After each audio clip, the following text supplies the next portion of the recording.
கிருஷ்ணகிரி மாவட்டம் ஊத்தங்கரையில் மழை வெள்ள பாதிப்புகளை ஆய்வு செய்த துணை முதலமைச்சர் உதயநிதி ஸ்டாலின் முகாம்களில் தங்க வைக்கப்பட்டுள்ள மக்களுக்கு நிவாரண உதவிகளை வழங்கினார். கூடுதல் தகவல்களை செய்தியாளர் விஜயபிரபாகரனிடம் கேட்கலாம்.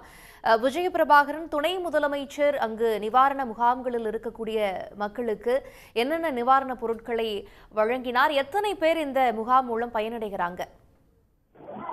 அதாவது பெங்கல் புயல் காரணமாக தமிழகத்தின் பல்வேறு மாவட்டங்களில் கனமழையானது கொட்டி தீர்த்தது. கிருஷ்ணகிரி மாவட்டத்திலும் நேற்று மாலை முதல் பெய்த கனமழை இன்று மதியம் வரை கனமழையாக கொட்டி தீர்த்தது. குறிப்பாக கிருஷ்ணகிரி மாவட்டத்தில் ஊத்தங்கரையில் ஒரு இரவில் மட்டும் 50 சென்டிமீட்டர் மழையானது பதிவாகியுள்ளது. இதன் காரணமாக ஊத்தங்கரையில் உள்ள காமராஜர் நகர், அண்ணா நகர் மற்றும் கென்னடி நகர் உள்ளிட்ட பகுதியில் சுமார் 200க்கும் மேற்பட்ட வீடுகளில் மழை நீரானது சூழ்ந்தது. இதன் காரணமாக அப்பகுதியில் இருக்கும் மக்கள் உடனடியாக வெளியேற்றப்பட்டு ஊத்தங்கரையில் உள்ள ஒரு தனியார் திருமண மண்டபத்தில் தங்க வைக்கப்பட்டுள்ளனர்.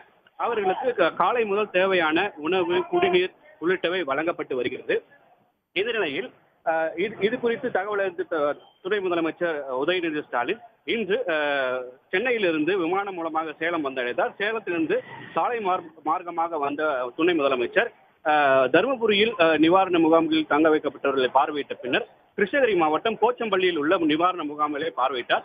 அதனைத் தொடர்ந்து ஊத்தங்கரையில் உள்ள நிவாரண முகாமுக்கு வந்த அவர் இங்கு தங்க வைக்கப்பட்டுள்ள 607 குடும்பங்களை சேர்ந்த 1314 பேருக்கு நிவாரணப் பொருட்கள், அதாவது அரிசி, பருப்பு, எண்ணெய், போர்வை, தலையணை உள்ளிட்ட நிவாரணப் பொருட்களை வழங்கினார்.